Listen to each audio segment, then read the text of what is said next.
cooking. Hello and welcome to Juicy Scoop. I am back from my Napa Valley weekend, and boy, was it fun. I'm going to tell you the whole deal. So it was Brandy and Julie, who you know from my show, Justin Martindale and his boyfriend Evan, and my friend Liz and Mark, and of course Peter. So we went up Thursday, checked into our VRBO, which was very nice. It was just like a housewives moment where everyone ran to the rooms. Justin, I'd sent him the VRBO, and he had already picked out his room, and all the rooms were a name. I got Chardonnay. Justin got Cabernet. There were like little kid rooms upstairs that were like Petite Syrah. Anyway, so we get our room and we go to Brasswood in Napa Valley. It is a beautiful restaurant and cafe and winery, and we had so much fun. I thought that was going to be a mellow night. Like I was like, oh, I'll have a beautiful glass of wine and, you know, a nice salad. No, we stayed so long. The owner, Marcus, was crazy amazing. Like it was literally out of a movie. So we eat in the restaurant, then we go outside to the garden, and the guys are having cigars. Then like an extra pizza comes out, even like a second dinner. Then we go into like this wine cave, and then to this other place, and to this sitting room. And it was just a lot of red wine.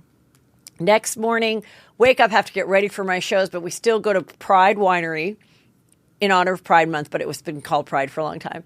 And then we went to Raymond, which was really fun. And then I got on stage, and it's not the greatest photo of me, but it's the only one I have for me being on stage. Thank you, Lisa. And the outfit was cuter when the jacket was closed. Okay, then wake up. Peter and I go for a walk. I mean, this is just like, listen, I've got Brandon putting together a longer like TikTok to music about what a fun weekend it was. Then we walked around St. Helena, and it's like everything is so freaking cute. There's a bunch of consignment stores. And Peter and I were thinking maybe it's like you're the rich wife, your husband is the Silicon Valley billionaire, and you got to show a couple losses. So take your rich person clothes and sell it at these consignment stores. Tell me, have you not noticed that if you've gone into Napa or St. Helena's? Because the stores are open from 12 to 5 on a Saturday. Doesn't sound like a real, like, hungry entrepreneur is working that store. Anyway, walk around, go to Oprah's cute bakery place called Model Bakery, the best English muffin in the world. Eat. Now we're in the Sprinter van, and we are going to Rumbauer. Todd showed us everything. We had this, this was so beautiful. I was harassed by the paparazzi, which was, like, super annoying. I guess they knew I was going there. And then I had, they call Rumbauer.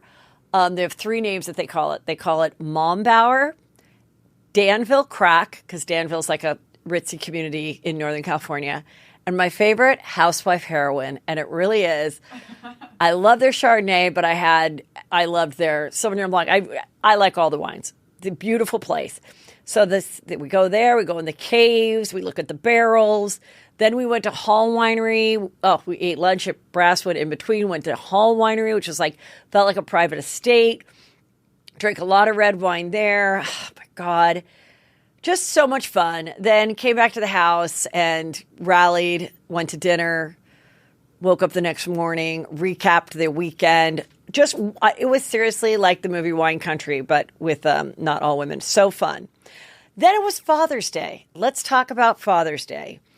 Well, Nick Cannon, as you know, he has 9 children, a couple on the way, will make 9. And only a few of the baby mamas wished him a happy Father's Day on Instagram. And as you know, if it doesn't happen on Instagram, it didn't happen at all. You can't just pick up the phone or send a card. You have to post about it. I did see a very interesting TikTok about Nick Cannon, in which there's a theory going around that he suffers from some health issues. Apparently, he has something I want to say, but whatever he has, if it progresses, sometimes there's liver or sometimes there's kidney failure. And so these people are wondering, is he having all these kids in case one day he needs to get an organ donation? I think it's kind of a stretch. It might be like a happy, like, hey, I didn't plan on having 9 kids, but thank God if something like that happens, like, I got all these kids, I don't know who's going to give it up. But anyway, That's why I love TikTok. Lisa, who is married to the plastic surgeon on Miami, she wasn't happy with her situation on Father's Day. She took a gorgeous photo of herself and her 2 cherub children, and she wrote, "Happy Father's Day to all the amazing dads out there who put their family first." But it's just her and her 2 kids. She's the only one putting that family first. So there's a lot of snark in there. Tristan Thompson,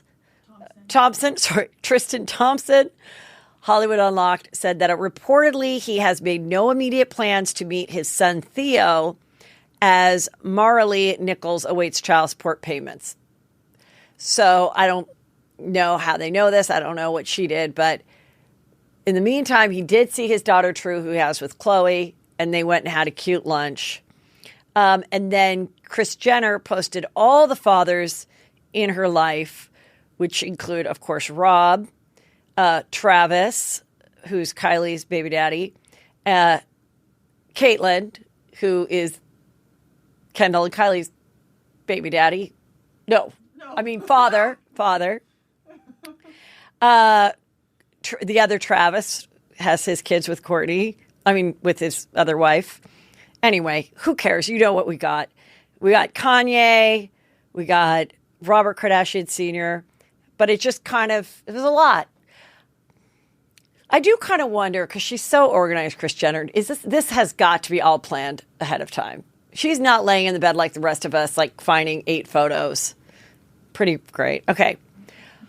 Well, Rob Kardashian did get a Father's Day gift today, because I told you I've been following the Rob and Chyna trial.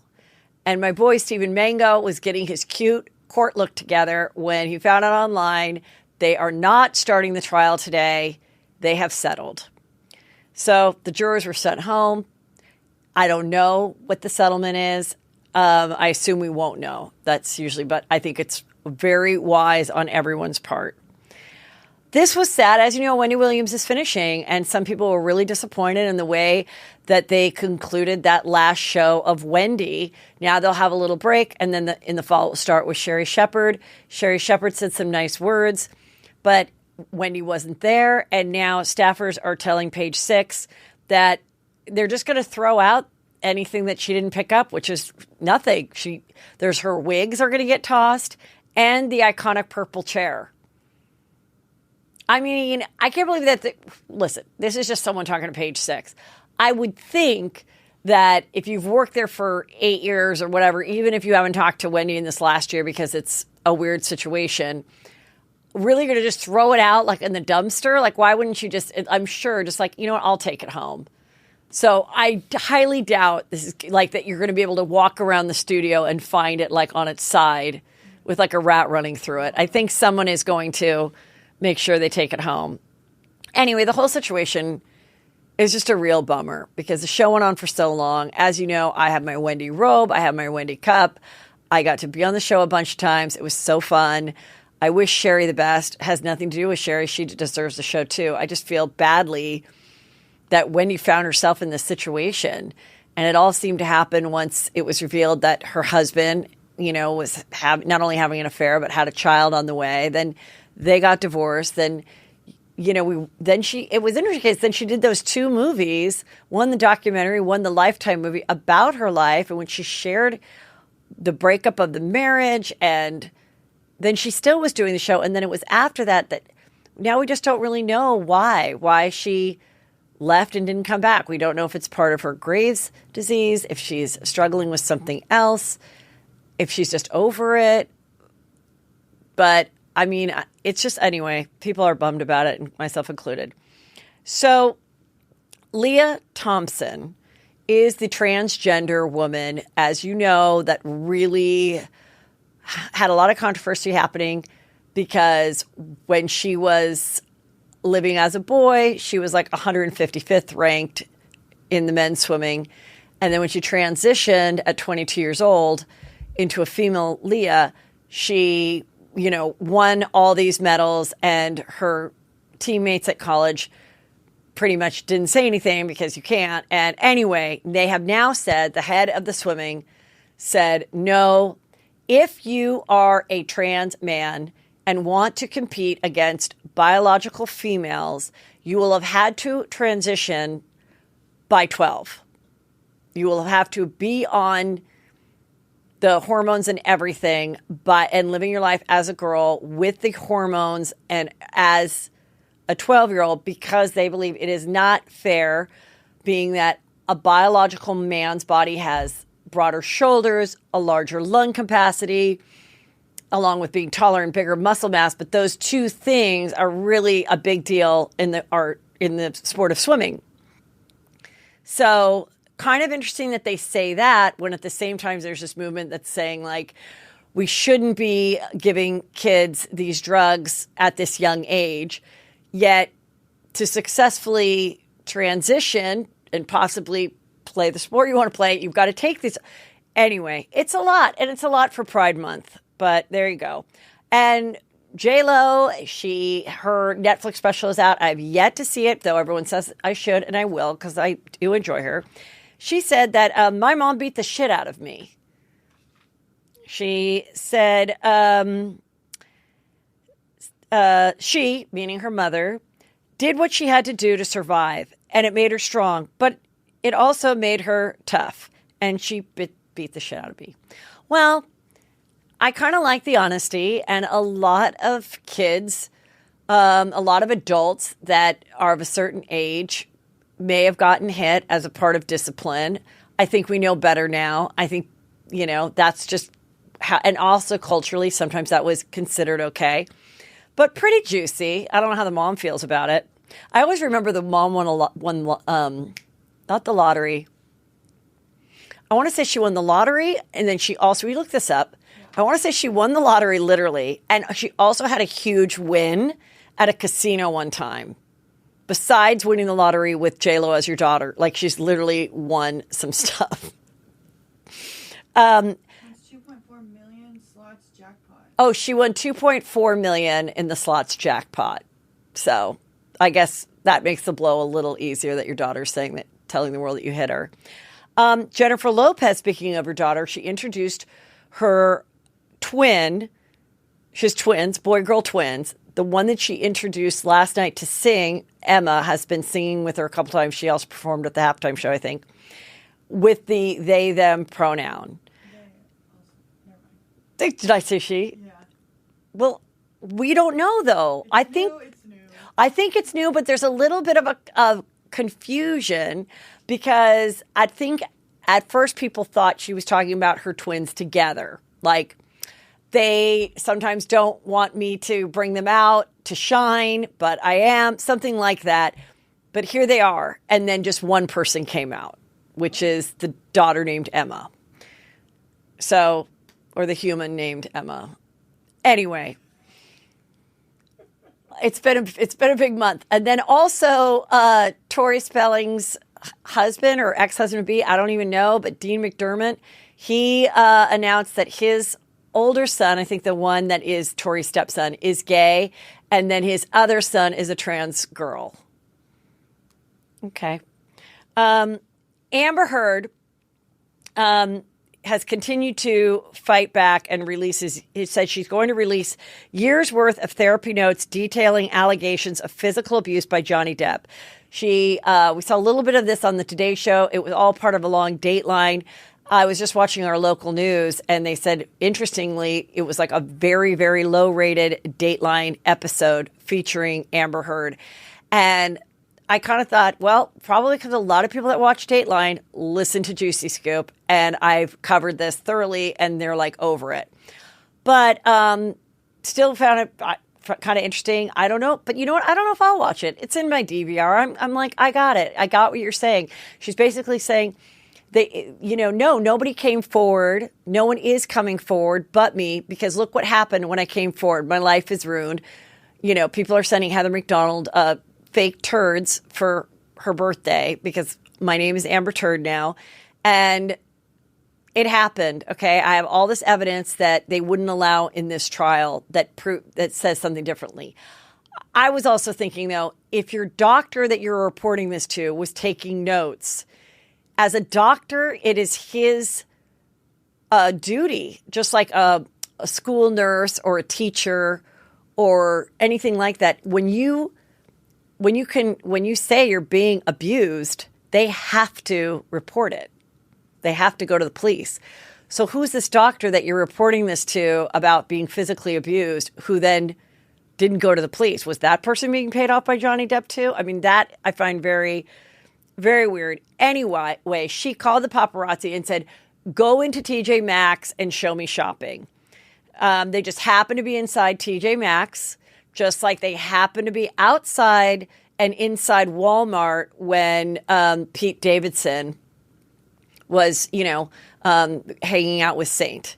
So it's interesting because, these are places I go. I don't see paparazzi. However, when I was at Rumbauer walking the gardens, the paparazzi was there. And it was just, I kind of freaked out. So I'm just warning you guys, I don't get me canceled, but we were like very, very harassed. And you can go to my Instagram or TikTok and Reels, wherever. I posted it everywhere just because I want people to be aware of like absolutely how invasive it is. So I feel for Amber Heard when you're just shopping for some clothes to let the world know that you're just a regular girl that meant to give $7 million to Children's Hospital and the ACLU, but didn't, okay, because your ex was suing you. So, but that was your intention. And now you're just a single mother who has a huge bill on her hands, and she's going to go to the same TJ Maxx that Erica Jane went to. And apparently TMZ is very familiar with that TJ Maxx, so good for her. Major weird behind the scenes social media juice on the Real Housewives of Beverly Hills. On Wednesday's episode, a couple things happened. Diane Jenkins, who is the newest housewife. She's 48 or 49. She has a 1-year-old baby with her second baby daddy. She came from Bosnia, was very poor, lived like war-torn, like horrible childhood, got out there. She's very pretty and she's extremely rich. When she divorced the husband who she has the adult kids with, it's my understanding she got $250 million. She has a jet. So when Dorit says, I don't know, PK, I'm just feeling so weird after the robbery. He says, you know what? Take the girls. Go, you know what? Go to Punta Mita. That's what you do. You go to Punta Mita after you get robbed at gunpoint. You go to Punta Mita. She goes to Punta Mita. She's like, at the hotel, they gave me a room with a balcony right outside on the first floor, mind you. And so I'm having anxiety. Anyway, they're there having some fun. And Lisa Rena goes, tell everybody, Diane Jenkins, about your beautiful book, RHUGT 23, because she modeled in it. It was just a bunch of people in a room naked. I wish I could see it, but apparently it's $500 and also out of print. Diane says, I think I already told the story. I don't think I want to talk about it. I have to work on her accent. But anyway, she said, I think I want to talk about it. Don't want to talk about it. They cut to her interviews, and she's like, I did this book. The intention was good. Erica Jane's like, yes, very sex positive, very beautiful, very sexual, very much about the body, about the woman's body.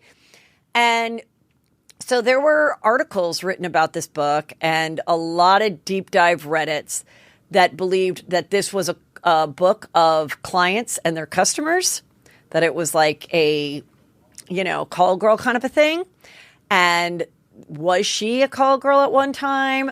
There was rumors about that. There was rumors that somehow, she even joked, she goes, apparently people thought I was some big sex trafficker, some international sex trafficker. Absolutely not true. Well, now there is photos of her hanging out with Jeffrey Epstein. Who else was in that photo? The Jeffrey Epstein photo. Anyway, but listen, people hung out with Jeffrey Epstein. Doesn't mean that they were, that you could be at a party with Harvey Weinstein too. It doesn't mean that you slept with him or you were delivering women to him. However, I don't know what that is. I mean, I could think of a scenario of where the rumor started. Doesn't mean it's true, but I assume she's a very beautiful woman. She might have known a lot of other really beautiful women, and she's with a really rich guy or husband, and he's got all these powerful people coming. And you know what? Let's have some beautiful eye candy. Let's have some classy, gorgeous looking women. And if they want to partake in something with who they meet with after, okay. I I'm just saying that could have been how the rumor started. I don't think at any time was she like booking it like Heidi Fleiss and give me 10% or anything like that. But maybe that's where these stories started of like this elite crowd that would go out on, you know, yachts, and they go out on the yachts because you're out in the sea and there's no jurisdiction. And now you know these powerful people. And just like you're the person that has the yacht or the person that brings the great bottle of wine, maybe you're also that person that has the really hot, gorgeous girls that like rich men and buying purses. I don't know. But she does not, this book was not a good move for her. And she is able to, whatever, laugh it off. But she does end up in tears later that night because I think she's starting to freak out that the book was brought up. But Lisa Rena, one, she's in it. But two, I think she's like, I know that would be kind of juicy to talk about. So, meanwhile, Crystal has now profusely apologized to Sutton for saying, when Sutton said, I had a little international soup in my jacuzzi. I had my daughter. She had two of her African-American friends. She had a Chinese friend, and she had a redhead Catholic girl. And I said, that is what I want. It's like that. So Crystal goes, okay, I'm sorry. I thought it was problematic. I guess nobody did. I used the wrong words. I'm sorry. And Sutton's like, you better just say it to my face so you'll never do that to me again, because I know you've done it to some other people. I know you've done it to some other people with your 14 friends that dumped you. So we'll get into that in a minute. Apparently, Crystal had 14 friends that dumped her. And I have some theories about that. But first, we go back to the Diane Jenkins, because she had quite a weekend. First, she had to deal with this. Then on Friday morning or Saturday morning, I think, some shit went down. There was this Instagram account that found a photo of Diane Jenkins and wrote, look how different she looked, 8 years ago, and posted it. And it had a very small following. And Diane Jenkins went after this person and was like, really? This photo was 20 pounds thinner. And it was at this UCLA law thing where I was talking about war-torn Bosnia. And, so she's pissed. She's like, no, I didn't have like a ton of plastic surgery. Fuck off, whatever.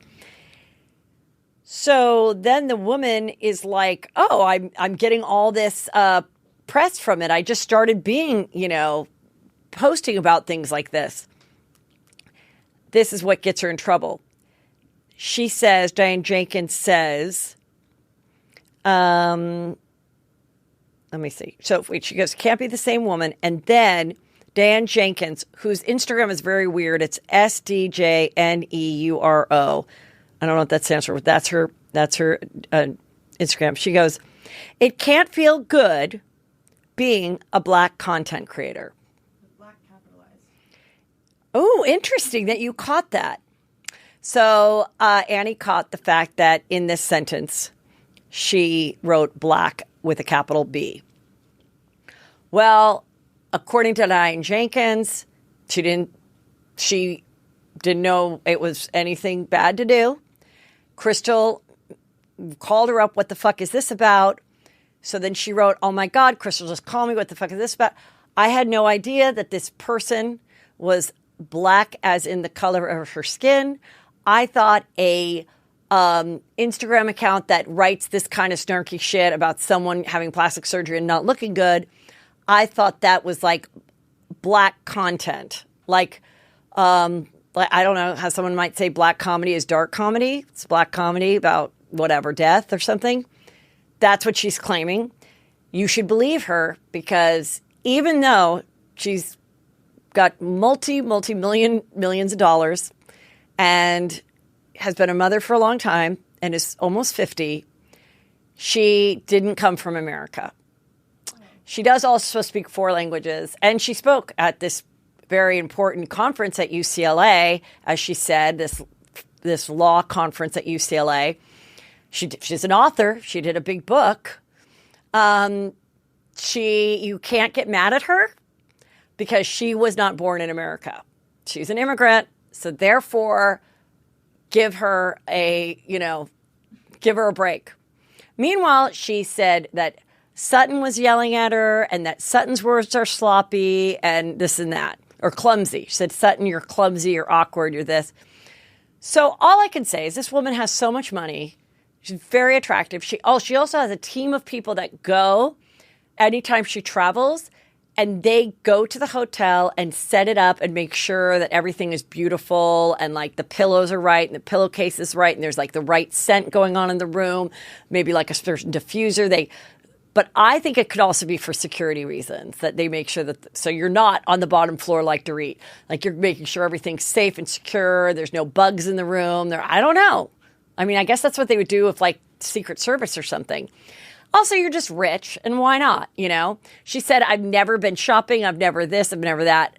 And that was the other thing this woman was kind of mocking her at, which pissed her off. Because she's like, was this the face of a person that has never been inside a regular store or what? I just think she's got to wake up and be like, why the hell did I go on Real Housewives of Beverly Hills? So I don't know what's going to happen with her, but yeah. I just guess because you think you're like Erica Jane and you think you're so above it that you, even if you're doing shady things in your life or you have kind of a controversial background that could be misconstrued or talked about, I think you're just like, why not? I'll be famous too. I'm beautiful. I'm rich. I'll be famous too. Get ready. This was pretty fun. Okay, so now let's get back. Alex by Aileen 2, which is a Twitter account, at Mary Souls Cup is her name. She took the classic photo of Theresa flipping the table and said, me to Crystal, you were dropped by friends 14 times? Thought that was funny. So this is what I think happened with Crystal and her 14 friends. From the research that I've done, these girls look pretty normal. They don't look like the cupcake girls from Newport that are all size 0 and all around the same age. They look like they're probably wealthy women, and they look a little older than Crystal. So I think she made friends with a lot of these kind of powerful women, very rich women, through her husband's business and being a director and whatever. And she kind of got put on this list, and she got to be invited to the people's birthday, which was probably once or twice a month. There'd probably, if there's 14 of them, you got to figure there's got to be a girls' dinner at least once or twice a month. And that's what I think she was going to. We're in Beverly Hills and they're rich. I think what happened was probably a handful of them over the years have been approached to be on Real Housewives of Beverly Hills. And maybe they considered it. Maybe they really wanted it. Crystal probably shit on it, and then she got it. And they were like, that's what I think happened. I've heard it happen with other franchises before. And, you know, I can see why they chose Crystal. She is a woman of color. We wanted to see different experiences and different people. She's younger. I think they wanted younger. And I think she's been an interesting hit. I mean, we're talking about it. I like her as a person. But probably some of these other women that have been kind of circling the drain to get on for a while might have found it to be hypocritical that she took it. Or maybe they're just bummed that she took. But I think there was something that she must have said or done. Maybe they were all being interviewed at the same time, and they somehow believe that maybe she sabotaged their chance or whatever. But they can only include like 1 or 2 new people max every season. So it's either you or me. I mean, from what she told me, she was like, I didn't seek it out. I didn't think it was going to be true. So I don't really think she was pursuing it until they approached her. So she also may have, like I said, shit on in the past. And then somehow there's probably some jealousy there. And because she was younger and didn't have the history with the other women, they were just like, yeah, she's out. She's out of the group, you guys. She's out of the group. Also, we don't want her knowing our personal business if she's going to be on this housewife show and being out as a public figure. That could also be it. I remember I was supposed to go to a dinner with a rich billionaire female women party out in Santa Barbara, and I was really excited to meet these women. And the minute my friend who was bringing me along told them that I was coming, they were like, no. And I'm like, oh my God. So, I mean, I think they're like, we don't want like some comedian there. I mean, I really think they just might have thought like, I want to talk about like, I'm going to dinner with 6 people. These are my good friends. I want to talk about the stuff. I don't want to worry about like who else is there or whatever. So that's me, just my own just philosophy of knowing women, relationships, rich women, and TV, and what I think may have happened, but I don't know that anybody really knows the truth. If you do, write me. Meanwhile, Kathy Hilton and Lisa Rena are still going at each other, even though Patrick Summers has disappeared. That was the kid that started the controversy from a couple weeks ago. Reality Rundown had this. Kathy, who's still friends with Crystal, remember I went to dinner with them for the book party for Brazen, Julia Hart. Kathy sees so Crystal does a little cute photo of her dog. And Kathy goes, so sweet. Okay, that's it. Lisa Rena turns off her phone from dancing, okay? Hikes up her free people sweats and gets out the phone and was like, oh, writes under Kathy's comment, at Kathy Hilton. I remember when you first got the show, you called me and said what Kim said about Harry, she made it all up, and know that right. And I said, I know she did, Kathy. Oh, just flashed on that today for some reason. Oof, you're so angry. So basically, I mean, Lisa Rena just really wants to stay in this fight and talk about it. And she knows that these people follow this type of stuff, and it's not hard. If you want to write a comment under someone's post, you're verified, and it's anything to deal with the housewives, one of 20 Instagram accounts will catch it and make a story about it. And Heather McDonald and Juicy Scoop might be talking about it. So she knows what she's doing. So I think she just wants to just solidify that forever rumor when Kim's like, let's talk about the husband. That there's nothing to talk about Harry Hamlin except if you want to talk about his sauce, his compost, or his great gardening skills. Okay? That's it. If you want anything else to talk about, we're not talking about it. Okay? So there you go. Meanwhile, her daughter Amelia Gray, who used to date Scott Disick, they covered their eyebrows in this awful look where you put like white cream on your eyebrows so you have no eyebrows. And they're licking lollipops and barely dressed. Her and Julia Fox. Julia Fox, we thought went away. But I told you guys, the drought in LA is really, really bad. It's getting to a serious place. Like, you're not supposed to water your lawns. And these girls are really thirsty. They're getting really thirsty. Even though Julia's on the East Coast, she came in dehydrated, so thirsty. And they're trying to get some hydration from these lollipops and having no brows. I hate this no brow look. This is a look that has gone in and out of style since 1900. Madonna did it at one point. I think it looks awful. I don't want it to come back. But look, it got us talking about it. Just interesting that she dated Kanye and she dated Scott Disick. And it's, a couple days before Father's Day. So whatever. Now I'm very excited, you guys. I get to talk to Luann De Lesseps.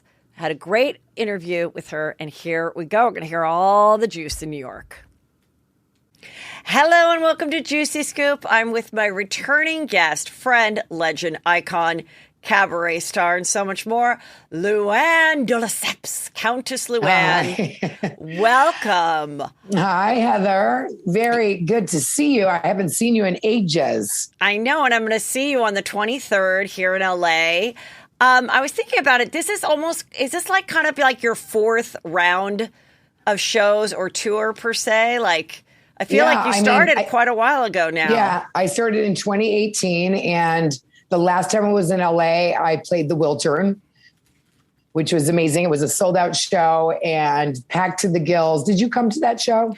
I don't think I came to that one, but I've seen you twice in New York. Mm-hmm. I also saw you at BravoCon.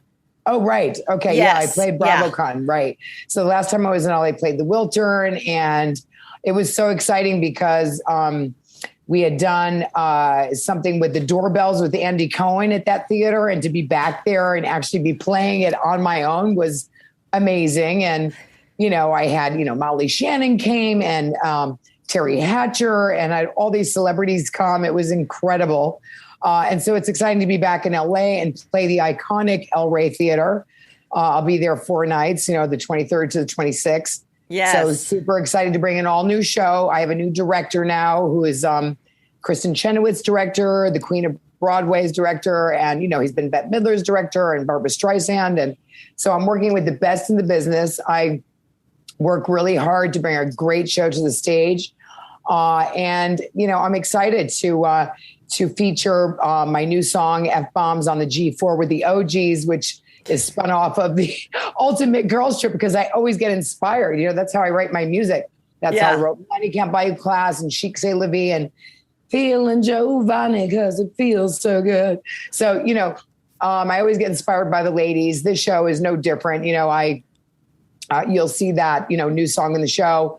I do a Q&A with the audience and we talk everything housewives, which is a lot of fun. I've got some great video packages. And I take, some classic cabaret songs and I turn them on their heads. And I sing a lot of my favorite music that I personally like to sing. And all the songs I pick myself in and are linked together by stories that kind of explain how I got to that song, et cetera. So it's a good time. It is a full-on party, and I'm just having the best time, and spreading the joy of cabaret. Well, I definitely think that the vibe in the shows that I've gone to is just so fun. It's like everyone's so excited to be out, and it's just like a really fun time. So not only are you having fun watching the show, but you're kind of having fun with the people surrounding you and the environment. So I'm bringing my girlfriends and I'm celebrating my birthday. Yesterday was my birthday, but I like to milk it out for 2 to 3 weeks. Happy birthday. You're pulling a Ramona, huh? Totally. Ramona and I. Speaking of Ramona, where were you? It's like, where were you, when JFK got shot, for older people? Like, where were you when you heard that Ramona did the IG story revealing the deets of Theresa's wedding and the invitation? Oh my God. I think I was in Canada, to tell you the truth. I've been on a tour. So I was, not surprised because, Ramona, did not realize, because of her, her ability at social media, did not realize that, by doing a video that people could freeze it and actually blow up all the details of Theresa's wedding. So, I think she did it as a total accident, obviously. Yes, definitely. And I felt like, at first I felt bad for her. And then I felt bad for Theresa because she's had to move a lot of things around because of that faux pas. And, it's typical Ramona. It's so typical Ramona. So when that happened, of course, I see it. People are, posting it and joking about it, whatever. And so I hear from, I think Allie wrote me, did you see this? Jill Zarin's Allie. Oh, look what I'm wearing. I'm wearing Scary Island. Oh, my God. This is Jill and Allie's shirt. I love it. So I called And Jill. Look what I'm wearing. Wait. Giovanni. Oh, that's the Giovanni little cute jacket. I love it. Whoops, my computer. Yeah, That's I got so my little cute. Giovanni bomber on. Yeah, it's really cute. So anyway, I called Jill as Ramona, and I blamed it all on Jill. I was like, you know what, Jill? I don't know how this story got out. Okay, obviously we've had our ups and downs, and I did this whole long thing. And she goes, I'm going to share this with Theresa. And I'm like, I know, when it's all said and done, hopefully she didn't get disinvited. Obviously it was a mistake. And, but then there was rumors that you were going to be a bridesmaid with Kenya. That is the funniest thing in the world. In fact, I just got off the phone with Theresa because, she invited me to the wedding and I wanted to talk to her about the details. And I told her, I said, people think that I'm one of your bridesmaids. I said, I don't know how that happened, but, am I your bridesmaid? And I don't know it. Yeah. And she laughed and I said, oh my God, how upset would Melissa Gorga be, if I was to be a bridesmaid? I said, I don't know how that story came out, but it's totally not true. But you are going. I'm planning on going. Yes. Yes. That's very nice. It's because you guys, I feel like so many housewives throughout the years doing shows together, all this stuff. And then have so many of the, you're so generous inviting people to your shows as well. But did you love, when you heard about Ultimate Girls Trip, since you were on the first one in the Bahamas, Were you super excited about it? Were you nervous about who you might know? Did you know who you were going to be on with when they asked you, or did you accept and just like throw caution to the wind and hope it's not Scary Island? I think at first I accepted, if I remember correctly. And, listen, they called and they were like, it was the Turks and Caicos. Right. And they're like, do you want to go on this trip with some of the various housewives from other franchises and go for a week vacation and get paid? I'm like, yes, that sounds great to me. And then I found out who was coming, and, I didn't know Kenny at all. And everybody was like, oh, you got to be careful. She's shady and throw shade and blah, blah, blah. And I ended up getting along with her probably the best. I got along with everybody, to tell you the truth. I mean, Kyle surprised me. I thought Kyle might be a little stuck up, but she's actually really down to earth and couldn't have been nicer, and was a lot of fun. I mean, we laughed a lot. And, Ramona ended up being the wild card for me. Yeah. Yeah. Well, what I enjoyed about it is that you guys would have those moments that felt very much like when you go on a real girls trip that isn't being filmed, and you'd have those moments of just like having breakfast and being like, God, what was that like when that happened on your show, like to each other? Yeah. And then having the perspective of that, it wasn't your, it wasn't your cast and it wasn't your season, but you watched it. And then being a housewife, you could participate in the point of view and the conversation. I thought that was like really cool. And like when they do more of them, they should make sure that they really, make sure that the girls do that kind of a thing, because to me, that was the most interesting. Not even like that there was a little bit of conflict. Who cares about that? I liked like those breakfast moments of you guys like talking. What they call it, breaking the fourth wall. We broke the fourth wall and we talked about what it is to be like on our different, franchises.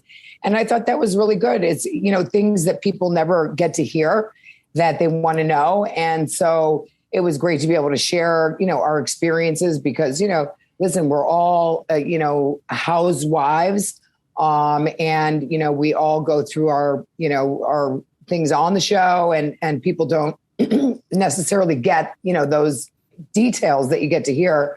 So I think it was a very smart thing. And that trip to me felt very old housewives. It felt OG housewives. There was drama, but the right amount. It wasn't crazy. It was very, I think, like you said, it was very interesting to see that side of our lives in terms of what it's like to actually be filming on The Housewives. And no one gave you shit for just taking a swim on the beach. That's right. I mean, right? When you were in Miami and they were just like so awful, and you're like, my God, I just want to take a swim on the beach. I know. And then I'm there in my lounge chair, like relaxing, while they're like, why isn't she getting us truffle fries? I mean, what's the matter with her? She went to see her cabaret poster. How dare she? Like, I'm playing the Jackie Gleason Theater in Miami, which is a big deal to me. And to anybody. And I was like, anybody. And I'm like, also, you're there a couple weeks before it happens. That's such a great post, to take a photo of you and be like, see you in a couple weeks. Like, no person wouldn't do that. If I had that opportunity, I would be doing it too. Like, it was of course. But like when that was that whole, like, not everything's a cabaret. Life is not a cabaret. And it's like, well, that is your career and you're still doing it, and it's like, it's weird because, the women always talk about let's support each other. But then if someone is, actually really doing something great, then it's like, there's always that girl that's really not as supportive. Otherwise, why would you shit on it? Exactly. Well, and it's funny because I do talk about that moment in my cabaret show. And I do talk about all the really horrible things that have happened to me. And I sing a song. It's really funny. You're going to love it. Oh, good.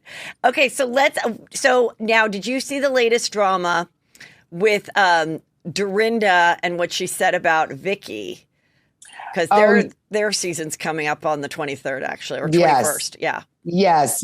I heard some things going back and forth about, Dorinda and Vicky, and remind me exactly what it was. I can't remember. So basically, Vicky's saying like she misheard it, but basically Dorinda got wind that Vicky said something. Oh, Bluestone Manor is kind of old and dark. It's not really my vibe. I'm paraphrasing something to that right. effect. Yes, I remember now. Yeah. And then, she just went off because, right. Bluestone Manor is, so fabulous and right. was built in 1922. And she has, and what would a woman who, dances on tables in Puerto Vallarta or wherever know about taste or class?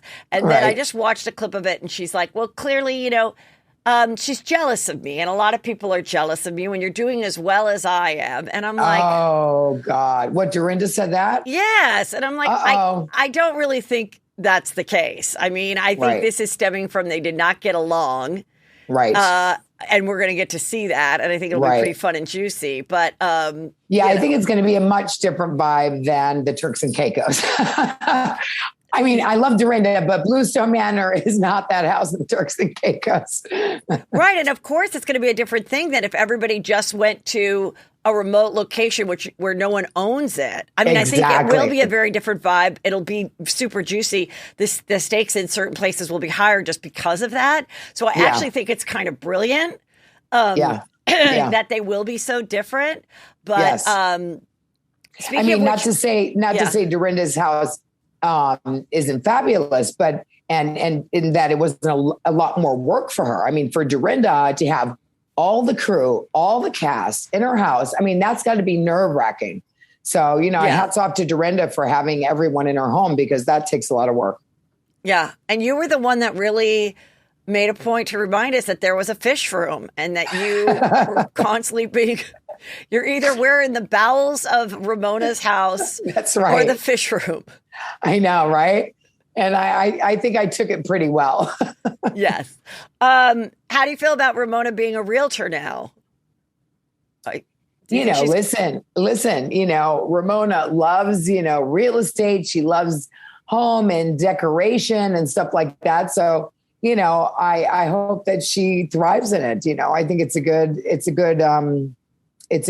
second, chance in life for her to do something different. Why not? So you're not worried that she's going to be stolen by the two little tiny Oppenheimer twins of Selling Sunset? Come on, she could wear those outfits. She could rock those tiny shorts. She will move to LA in a heartbeat. Now, what is this about, the spinoff of you and Sonja? Well, I mean, I really can't talk about that. Mm-hmm. It's, nothing is confirmed, so I have really no comment on it, but it does sound fabulous. So, let's see what happens. Yeah, I mean, I guess you can't say, but I mean, I think it would be fun. I mean, you guys are fun together.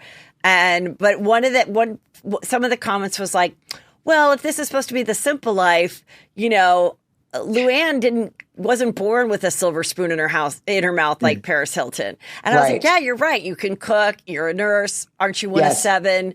So I'm like, it can't be that you're like, I don't think it would be that, is what I'm saying. The way they wrote in page 6, I'm like, I don't think it'll be that, because you're not going to be like fumbling around like an idiot, No, not at all. Not at all. So there you go. That's where rumors start, you see? Yeah. It's page 6, don't forget. Right. Okay. Well, good.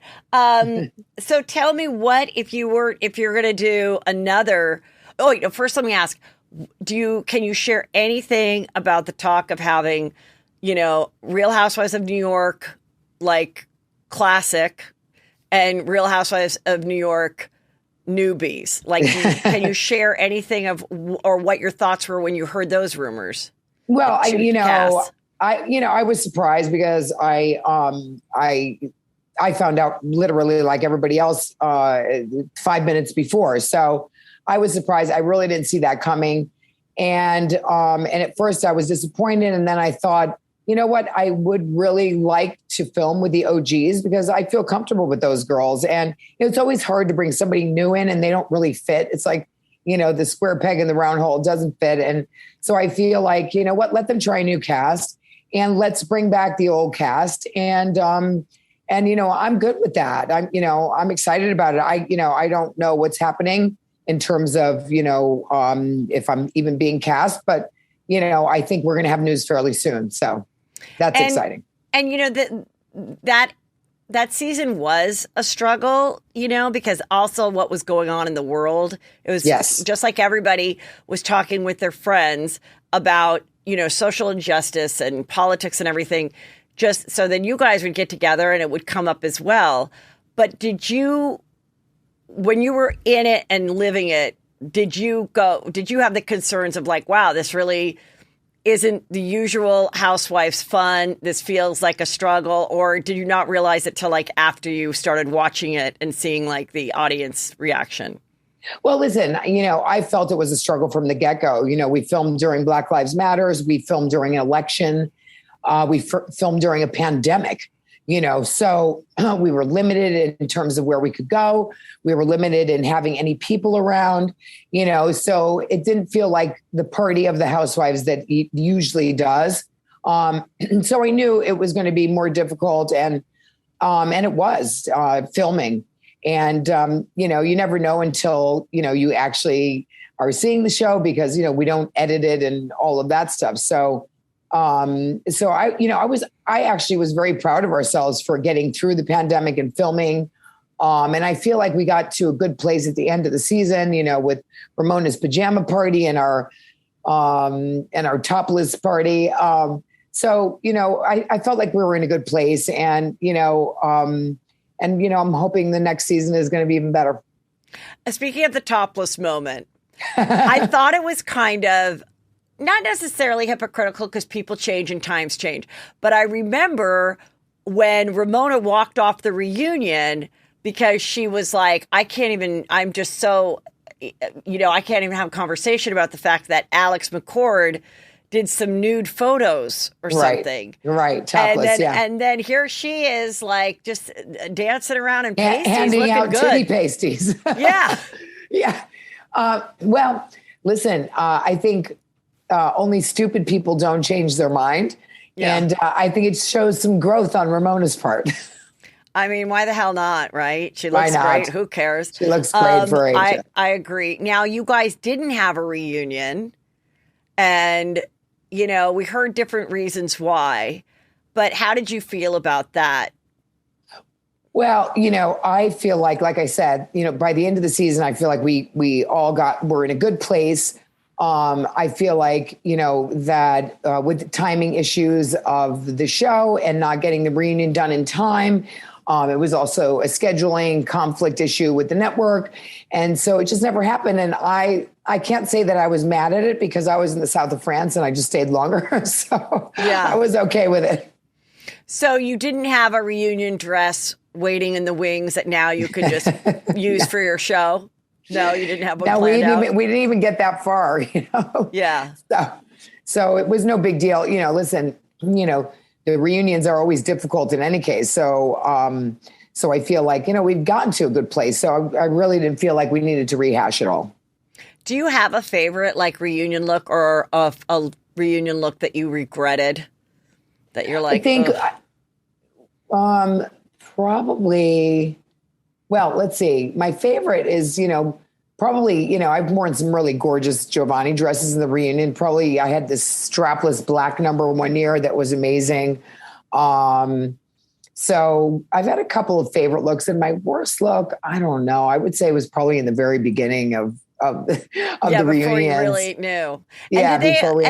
And do they always say to you like, okay, you guys, the choice, you can wear either black or red, send us 3 choices? Because I always hear so many different things about how they come up with that scheme.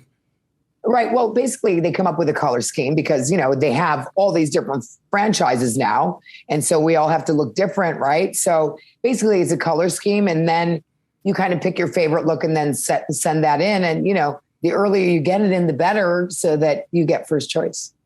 Right. Or have you ever, or I'm sure there's been a chance, like if everyone has to wear yellow or something, like Atlanta or whatever, I think it was Atlanta that wore yellow. Yeah. How many yellow fabulous gowns are out there? There's a chance that you might pick one that your co-star also has. And it's like. Well, it's never happened to me. So I've been lucky that way. We have different tastes on my franchise. Well, that's good. Now, what is going on with the sobriety? Are you still totally sober, or are you partaking? Yeah, no, I'm totally sober, and I take it day by day. Listen, it's a journey, and it's progress, not perfection, I say. And every day, people struggle with sobriety, and I'm no different. And so I take it day by day. I'm so lucky I have my option of my Fosé, which I will be bringing to my California shows for everybody to try. Yes, I heard it's delicious. It is delicious. So I'm super excited to have people taste it out in LA. And I'm actually having a party in the Hamptons on July 2nd to celebrate it with Purist magazine. So I'm really looking forward to that. And, I made something during the pandemic with my daughter. My daughter is also sober, Victoria. And, we couldn't find something that we liked and elevated in a beautiful bottle. You're at the mercy of a mocktail artist, and, it's usually sweet and filled with sugar. And so, I wanted to have something that was a great option. And, whether you don't drink for a day or for a week or for the rest of your life, it is a great option. And, people drink a glass of rosé, then they'll have a glass of Fosé. Or people put vodka in it. So, it is, it's a great, great option for me. I love it. It's low calorie, and it is filled with fabulous ingredients that are healthy for you. So there's a lot of great qualities that go into it. I worked really hard on it and came up with something that I really love, and people are loving it. So that's fabulous. Okay, I love that too. So let me just ask you, are you getting a chance to keep up with the other housewife shows? Have you seen Dubai? I have glimpsed and watched a little bit of Dubai. Excuse me. I've seen a little bit of Dubai. Carolyn Stansbury, I know, is like a friend of Dorinda's from England at a time. So I've heard a lot about her. And she looks gorgeous and has that cute young boyfriend, right? And and then I don't know who there's like the one right in the center with Caroline. Looks like she might be Indian or the model Chanel. Yeah, and she's like very bold in her opinions, and they don't get along. Yeah, right. Have you ever been to Dubai? Oh, you guys went? Did you guys go as a cast to Dubai? No, we didn't go to Dubai as a cast, but I've been to Dubai before. Not for long. I don't know it well, but it looks pretty glamorous. Yeah, I mean it's as a viewer, it's like you're excited for a new season, but it's almost like, oh my God, I have to learn 6 new people, because normally if you go back to a Beverly Hills, there's one new person that I can like, and then everybody else, I know their backstory. So honestly, as like a viewer, it feels like a little bit like more of an effort and homework, but I think, it'll be a hit. People are, I'm going to continue to watch it. It's just taking time to like get into the characters. You have to learn more into it. And you have to learn about the characters, get interested in their storylines, discover who they are. I think, like you said, you have to do a little bit more homework because it's a new franchise. Yeah. But it looks like it's cool. And it looks like they've got a lot of money to play with, those girls. Yeah. I mean, it's interesting. It's kind of interesting. I've never been there. I don't know that I would probably only go if it was like, if we're filming a TV show or they hired me to do something. Like that's not on my list to just like go with my family. Right. To Dubai. So we'll see. But I wanted to also, so what's going on with the love life? Are you? Well, listen, I'm dating. Do I have anybody special in my life? Not right now. I've been, so busy with the tour that I'm focusing on that right now. And then this summer, watch out. I'm single and ready to mingle. And where are you going to be this summer? Mostly in the Hamptons, or are you traveling? I'll be Hamptons. I'll be traveling. So, I feel like timing is everything in life, and I'm a hopeless romantic. So I feel like 3 times the charm. So, look at Theresa. She found Louis. So there's hope. Yeah. I mean, I think it's like you definitely, though, have to. I think it's hard, though, too, as you know, like you got to find someone that's down to be in the limelight. Right. And, you know, in his case, I think he's comfortable in front of the camera and I think he loves what she does. But then there's this risk that it could, you know, affect your personal life and your business as well. It's like a double-edged sword, you know? It is a double-edged sword. I think it's very difficult for men. But, you know, my experience is that, you know, listen, Jacques was great on the show. You know, he was very supportive and he always, you know, came out looking great because he was comfortable with who he was. And I think if you got skeletons in your closet, this is definitely not the show you want to be on. And what's going on with Harry Dubin? Is he dating Ramona again? I saw some blind that they were out smooching again. Oh my gosh. Well, you know, I wouldn't doubt it because, you know, they move in the same kind of social circles. So, you know, probably by the end of the night, you know, they get a little bit more friendly. You know what I mean? I love it. Okay. A little kissy by the toilette, you know? And so we're going to see you in LA. What other dates do you have that you can share so people can see you before you take a break for the summer? You know what? I'm taking a break right after my LA date. So you are? Okay, great. You can catch me in LA. And because I've just been on tour, you know, I played, let's see, like 11 shows. I did New York before that. And I did an East Coast tour and then Canada. So LA is where I'm landing and super excited to finish out my tour in Los Angeles with you.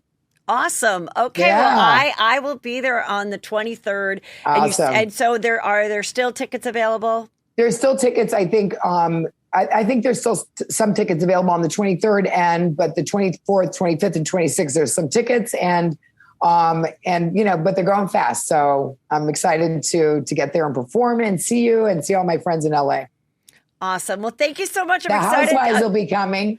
Oh, the Beverly Hills girls are coming? Yeah, so the Beverly Hills girls are coming. There'll be some surprise guests for sure. You're going to have a good time. And Beverly Hills is good. Yeah. I mean, great. I always love Beverly Hills and New York. And I mean, I love them all, but there's just certain ones because it's my town. And I just feel like they always just bring it. And there's like they have the storylines like you guys do where you really can go deep in the discussions. It's not just like, oh, this person, you know, said this mean thing or was late to a party. It's like, oh, I feel like that. What I've seen of Dubai, it seems very superficial like that, but maybe I'm wrong. I haven't watched enough yet. It is it's exactly that. I think sometimes when people get into it and they're starting, it's like, you know, they've been watching it for 10 years, you know? And so you can't, anybody that says, oh, I haven't, they've been watching it. They kind of know like, well, I guess I should be bringing this or we got to come off in a bang. So that's why I'm like, I wasn't really that in love with it, but I'm like, okay, let's give it some breather. Because the trailer looks good. But yeah, but when you have people that you've watched for a long time, it's like, they don't have to do some weird activity. Like they can just sit around with a Bloody Mary and you got 10 minutes of like really good TV. And so that's why I love it. Well, I'm excited to see all the Beverly Hills girls too. So thank you. Tell everybody where they can get their tickets if they're in LA. Well, if you're in LA at CountessLuann.com and I'll be at the El Rey Theater for 4 nights. I'm excited. All right. I'm feeling Giovanni. Money can't buy a class. And, you know, life is a cabaret, my friends. It really is. All right. Thanks so much, Luann. This was great. Thanks, Heather. It's great to see you, honey. Take care. Bye. Thanks, sir. Hello and welcome to Juicy Scoop. I have a great guest. I'm going to talk a lot about fashion, what we all need in our lives, thanks to my girlfriend, Jen Principe, also the author of her new book, A Common Thread. And what is it? A Fashion for the Soul book. Great stories, great tips, everything. Welcome, Jen. Thank you. I'm so excited to be here. This is my first in-person since COVID interview, so it's nice to just be face-to-face. Yes, absolutely. And you brought a lot of great ideas. I really enjoy our friendship. I love that you've been married forever.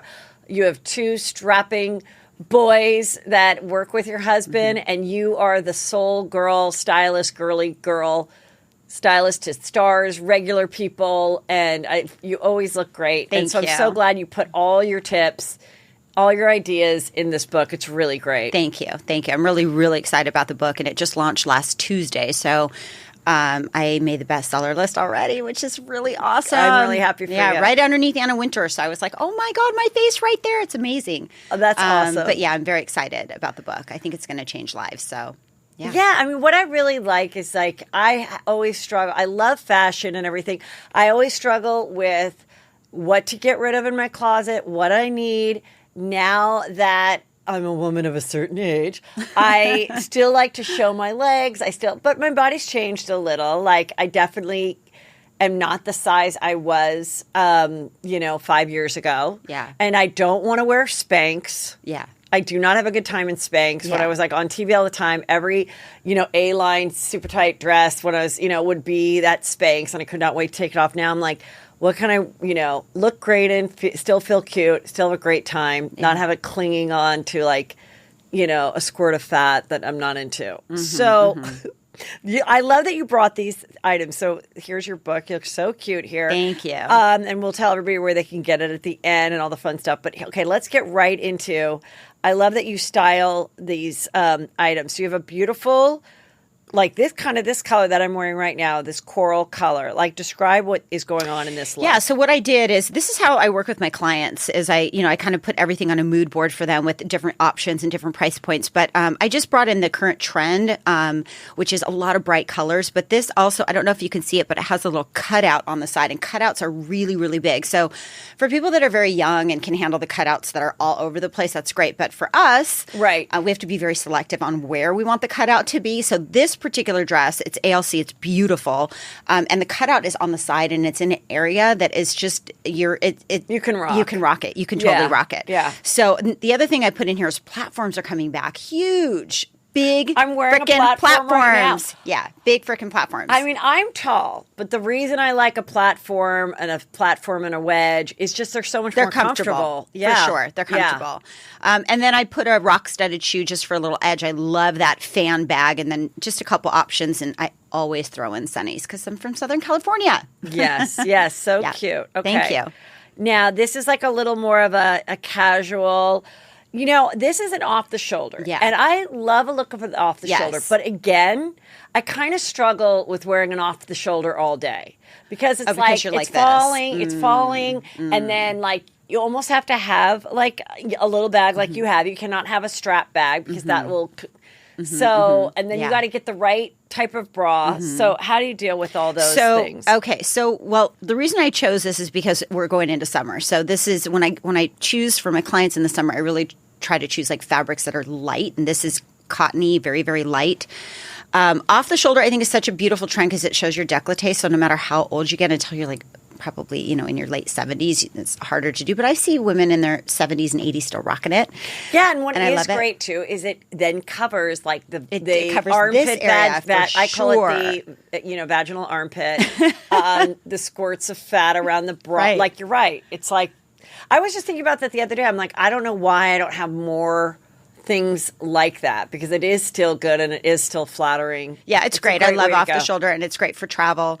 A good, strapless bra. I tend to wear just the silicone pasties because I don't really need the lift. Yeah. But and they're amazing. And then everyone needs a good summer hat. And then I love this wedge. It's so cool. I'm seeing a lot of this heel now. Oh yeah, it's just very edgy. Heel. Yeah, and Fendi started this sort of not trend. A lucite heel. No, it's like a weird. It's a metal. It's a metal. It's actually pretty. So comfortable. It's like open. It looks like it can't handle your foot, but it can. And so this is, I think Fendi started the trend. This is called Gaia, so it's a lower price line, and then everyone needs hoops in their wardrobe. So I just threw that all together.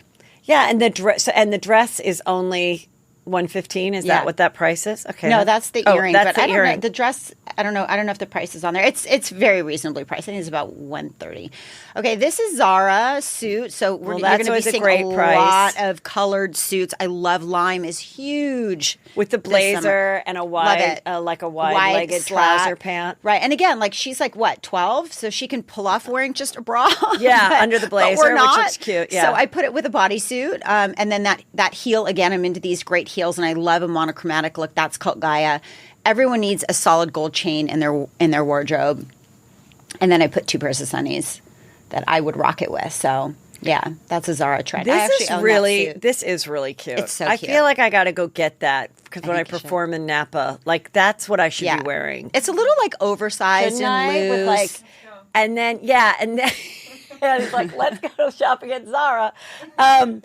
Yes, and also and the way the pants works, what I kind of like about this is you still are seeing like a shape and a thin thigh. Yes, but it's taking away from like the skinny jean or where the skinny look is out. And then what I also like about this length is you could wear a platform or a wedge and have a more comfortable shoe. You could, or if you really want to get edgy, you could shorten it and wear it with a sneaker. That's true. Which is like an edgier look. Yeah. It might not be for you, but that's another option. My ankles are very small, the circumference of them. So I've never been a capri pant girl. I hate T-length. So do you do strappy shoes? Or do you not I'll do a strap on ankle. I'm because not weird about skinny that. Ankle, I used to be weird about it. I thought it emphasized it, but then I don't know, one day I thought it looked kind of cute. It is cute. But I don't like crop pants on me. But I like to look on other people. Crop pants are hard in general. That's just a trend that I've not really gotten into. If you wear a crop, I think you have to wear a heel. You have to make it kind of sexy on top. But I just think crops with like sneakers is just, unless again, like you're 12, it doesn't look great. I don't think it's not my favorite trend. Yeah. What do we have next? Okay. These are your basic essentials. Let's get into the basic essentials that everyone needs in their wardrobe. Everyone needs this. And I could have, given you a lot of stuff. In fact, we'll talk about my QR code and all this is on my website and plus more. But so everyone needs a good buttery leather black jacket. Totally agree. This particular one is, who is this? Slide? Oh, what do you mean? No. I put it on the side. Oh, sorry. Here we go. Okay, nope, can't see it. Oh, I can't remember who it is, but why am I forgetting? Pause, you can go to the link. No, if you slide down, it's not there. I have a screenshot. She screen grabbed it. Oh, so okay. So this is a great leather jacket, and the price point's like $4.99. So for a good buttery leather, it's really reasonably priced. Everyone needs a jean jacket. You can do a regular jean one. I like this one with a little puff sleeve because I feel like it gives you like a little bit more fashion. That's on there. A good cami, and Cami New York is where I tend to buy mine because they have a little lace and they're just easy to wear. T-shirts. Redone is one of my favorite lines because it's a little cropped and I like them a little bit shorter, but on my website I have all different styles. A good hat. I like a V-neck T-shirt. Yeah. And I do feel like I know sometimes as people are like, who would pay, $85 for a T-shirt? And I have recently, and I'm like, God, a really great T-shirt. I know. Lasts really long, and you feel like it fits you good, or it's in a great color, and you wear it a lot more. But you can also find something very similar for $20. But you can. You're just going to need to replace it more often, probably. But you definitely can. Once I find what I like, I tend to stick with that, and I like a shorter sleeve and a little bit more of a boy, crew cut for me. Pair of aviators. Again, there's that necklace. A good clutch in gold works really well. A pair of hoop earrings. And then I put a black tennis shoe and a white tennis shoe. I mean, of course, you can go nuts with tennis shoes. You can get Golden Goose, which is like $600, or you can get Stan Smith that's been around forever and accomplish a similar look. I just... My one friend kept going, you got to get Golden Goose. If you're going to wear tennis shoes on stage, you have to. And I just felt like it's just, I see it everywhere and it's so trendy. And I don't really like the dirty look of it. I don't. I remember when I first got it and I came home and my husband's like, what are those? And then he found out how much they were because the credit card came in and he's like, are you kidding? They look like they're used. Yeah. Such a huge trend. I like them, but it's like fashion sometimes has to grow on you. Yeah. And even me, like sometimes I see it and I'm like, I'm never going to wear that. And then after a while, I'm like, maybe I am going to wear that. And then I'll incorporate it. Yeah, it does. And then there's certain things I just will not wear. But then these are Vejas. These black ones are super cute. A closed-toe pump is black and nude are your basics, but I like this one because it's got clear and it's just got some edge to it. Yeah. A slip dress, a nude shoe, and a bootleg. And then, of course, a blazer. These are just – you have to have these things in your wardrobe. And I could make 10 outfits out of this. Right. Yeah. Yeah, so these are the basic essentials. I basically have all of this. Good. I don't think I don't have a good pair of cool ripped jean shorts. I kind of was wondering if I'm too old for that. We don't have to do ripped jeans. I mean, the the jeans shorts. No, you have great legs. Are you kidding? Flaunt them while you can. For sure. I know, but like, I feel like it could look a little like well, at a certain you could age, do them. like how do you make that work and not look like a crazy old lady that like you don't want to let into the store? Okay, so I think when we slide, we're going to do the next one. So beach, you wear them to the beach with a bathing suit, or you can wear them with a blazer over it. A blazer, a heel, looks really cute. A long blazer. So here's your jean short. Okay. I put this on here because we're going into summer. Bucket hats are huge right now, so I put that. Cute I don't know about hat. my face with a bucket hat, but I like the look on other people. It's cute. Yeah, it's cute. One of those you have to grow. So, and then cutouts on the bathing suits are still really big in one pieces. And then this cover up I really like because it buttons all the way down, so it can dub as a duster as well. Oh, and yeah, then that's good. And then I did a colored lens on a sunglass because I like that to tie in sort of the whole look. Sometimes I'll throw in a colored lens of whatever color I have going on. And then I did a studded shoe. So, yeah, very cute. I totally wear that to the beach. Yeah, I know. And I love that one-piece suits are in. They're so big. Yes. What's the suit that they gave me? Oh my God. I think it's called TR3. And they're one-piece suits, and they tie in the back so they suck in your waist. TR3. Okay, yes. I'm gonna have to check that out. They're extremely flattering, and they have really high cut. Ooh, I like that. Or you can get it a little lower, but they still have that suck in. You know, like people have tried these like one-piece suits that are almost like Spanx suits or whatever, but they sometimes then almost make you look fatter because they cut you in the like. So this cut is really nice. Okay, I'll check that out. I will feature it. Yeah, I'll check that out. Okay. Are we done? Oh, no. So, okay, summer. Yeah, summer's right here. So another like basic essential is a maxi. And I did off the shoulder beautiful. Again. It's a great dress for travel. With a big slit in the leg. Love I like it. Yeah, that would look great on you. You know what I hate about slit legs is every dress puts the slit with the left leg leading. Do you know that? I've never noticed that. And I have a very specific way that I pose, and I am right leg leaning. Oh. And I always thought if I was ever going to get like a dress made, I would obviously want like I always thought if I ever like was going to the Oscars or whatever, some big thing, I definitely want like off the shoulder where so then this covers the bad part of like behind the arm, and then nipped in at the waist and go down, have the slit, but on the right leg. Just notice. That's really funny, Heather. I've never thought about that. See, this is her left leg. I've never thought about that. Yeah. And so then, like, yeah, you notice how you have a good side or whatever. Oh, yeah, so I have a good my side, right too. is my good side, so my right leg's always out. And every dress I have, then when I pose for it, trying to get that left leg out, I'm not happy with the photo. That's really funny. I'm going to start paying attention to your photos now. So fashion designers listening to this, if you can just for Heather. Just try it. See if I'm telling you, they'll still sell. Nobody else will care but me. I need a right-legged slit. A right-legged slit. That's but this is a really cute dress. Look. And then again, there's that clear shoe. So if you don't know what color to wear on the bottom because you have a lot going on, clear is a very big trend. And all these but cool it's like heels. Clear with a strap. It's not like a hook or clear shoe. No. So or a stripper. Cute. So cute. And then a chain necklace, and there's your hoop earrings again, a pair of sunnies. So you easy. still have this chain link necklace on. I wear this every day. And I feel like that's been in for like a couple years.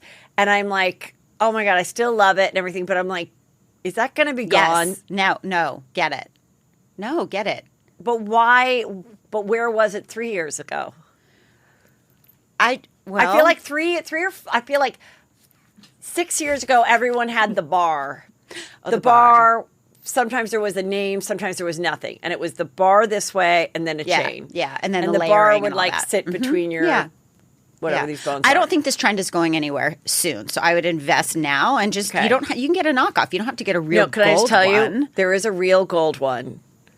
People are going to die. There's a real gold one, of very good quality, kind of thick, like you have, like a little more. $500 Costco. Oh, and I've been eyeing it. I'd be going to Costco. But I was just kind of like, is this going to go out? You would be wearing this today. I would be wearing it if I had it. No. I think the trend is going to stay for a while. So, and you know what? Once it goes away, I don't get rid of jewelry. That's one thing I don't get rid of. Yeah. Jewelry, belts, like great outerwear pieces and stuff like that. But I would be at Costco today before that sucker's gone. Yeah, probably. Go get well, it. I have to head down that way to the good, to the like my favorite. Well, my Costco is really nice in Woodland Hills, but the Westlake one sometimes they have different stuff. Okay, I have to go that way to the DMV. So fun story. Fun story. Fun. Okay, so let's get back to the book here. Yeah. So tell us a little bit about the book and the QR code and the chapters and the stories within the fashion. Okay.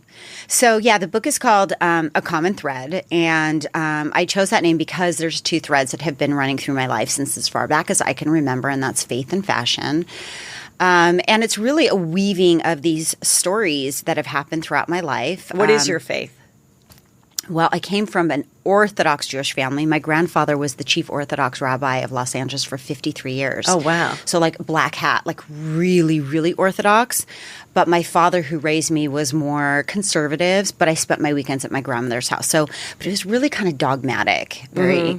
So I weaved in and out of faith. And my book is a weaving of in and out of faith. And it's also how the universe sort of spoke to me. And the stories are true stories. They're my life stories, and they're